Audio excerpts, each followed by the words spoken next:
సంధ్య theatre ఘటనలో గాయపడ్డ బాలుడు శ్రీతేజ్ ను మాజీ మంత్రి హరీష్ రావు పరామర్శించారు. కిమ్స్ ఆసుపత్రిలో చికిత్స తీసుకుంటున్న శ్రీతేజ్ కోలుకుంటున్నారు. కళ్ళు తెరిచి చూస్తున్నాడని ఇంకా గుర్తుపట్టడం లేదని వైద్యులు తెలిపారు. కోలుకునేందుకు సమయం పడుతుందని వివరించారు.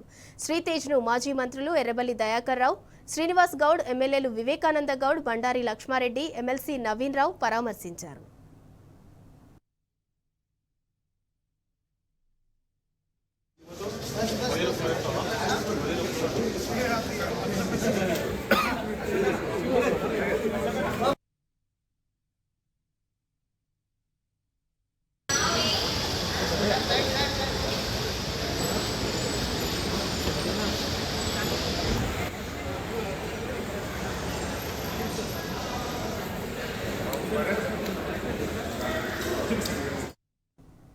సంధ్య థియేటర్ ఘటనలో గాయపడ్డ బాలుడు శ్రీతేజ్ ను మాజీ మంత్రి హరీష్ రావు పరామర్శించారు. కిమ్స్ ఆసుపత్రిలో చికిత్స తీసుకుంటున్న శ్రీతేజ్ కోలుకుంటున్నాడు.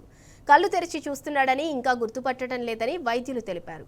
కోలుకునేందుకు సమయం పడుతుందని వివరించారు. శ్రీతేజ్ ను మాజీ మంత్రులు ఎర్రబెల్లి దయాకర్ రావు, శ్రీనివాస్ గౌడ్, ఎమ్మెల్యేలు వివేకానంద గౌడ్, బండారి లక్ష్మారెడ్డి, ఎమ్మెల్సీ నవీన్ రావు పరామర్శించారు.